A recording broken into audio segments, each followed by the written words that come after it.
कोई भी ग्रह भगवान के भक्त के ऊपर लागू नहीं होता।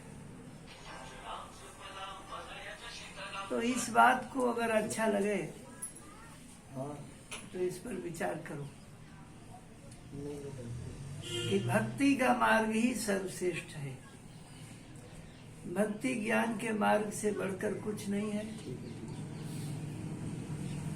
छोटे छोटे जो उपाय हैं, ग्रहों के कुप्रभाव हैं, विभिन्न प्रकार के जो दोष हैं, इनके चक्कर में कहाँ तक पड़े रहोगे और कब तक रहोगे।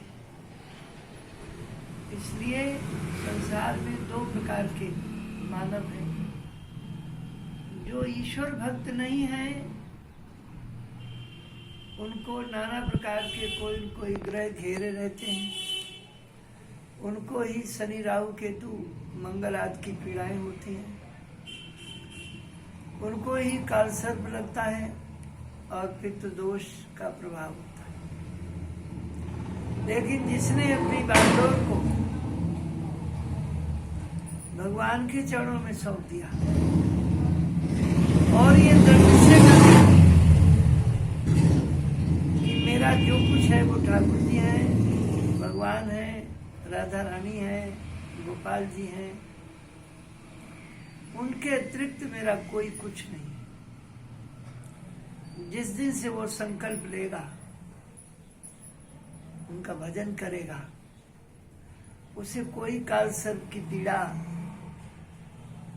पितृदोष की पीड़ा, शनि राहु केतु मंगल आदि की पीड़ा, किसी भी ग्रह की कोई पीड़ा उसको नहीं सता सकती है। तो यहाँ पर ये ज्ञान की बात है जिस पर ध्यान दें और नाना प्रकार के भ्रम को छोड़ दें। मैं अब तक इतना वर्ष हो गया है, मैंने कभी जबकि जन्म पत्र किसी की भी देख सकता हूँ, लेकिन मैंने अपने ग्रहों का कभी विचार नहीं किया।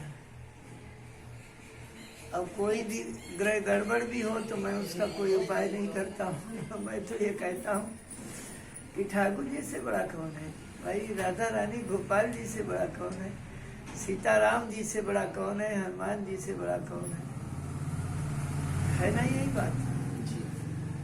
तो ये छोटे छोटे जो कर्मचारी और बाबू हैं, ये सब कर्मचारी और बाबू हैं जो संसार को हर प्रकार की समस्याओं का समाधान करते रहते हैं। लेकिन जब आप राष्ट्रपति से जुड़ जाएंगे तो नीचे के अधिकारी बाबू नेता क्या करेंगे। तो वो जो परमात्मा है वही सबसे बड़ी शक्ति है, पावर है, पावर ऑफ सोल।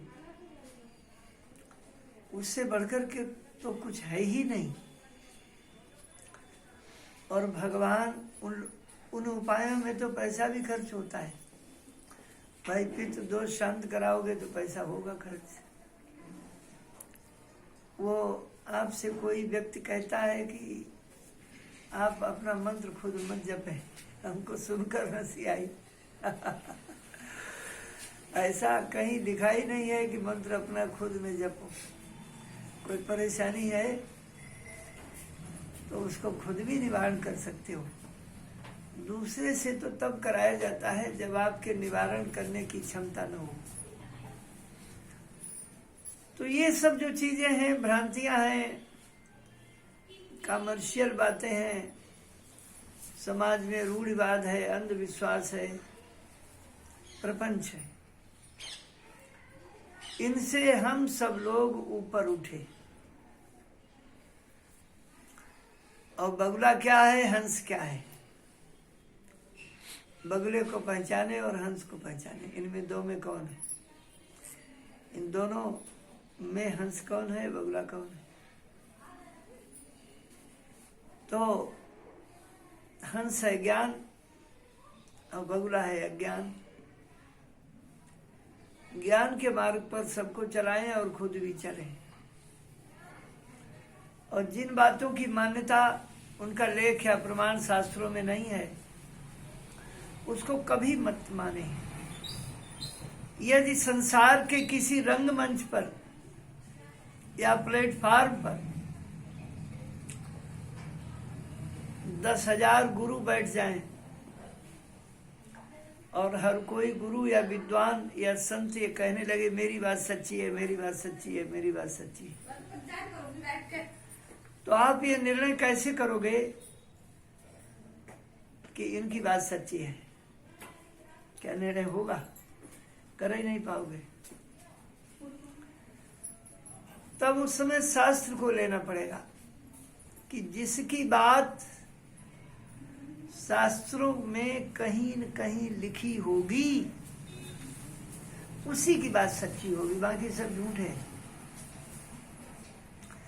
तो हर बात का प्रमाण शास्त्रों में है। शास्त्र अपने परम शाश्वत हैं, सत्य हैं, कभी नष्ट न होने वाले हैं। इसलिए शास्त्र की बात को मानो और इस झूठे प्रपंच में बिल्कुल मत पड़ो। तो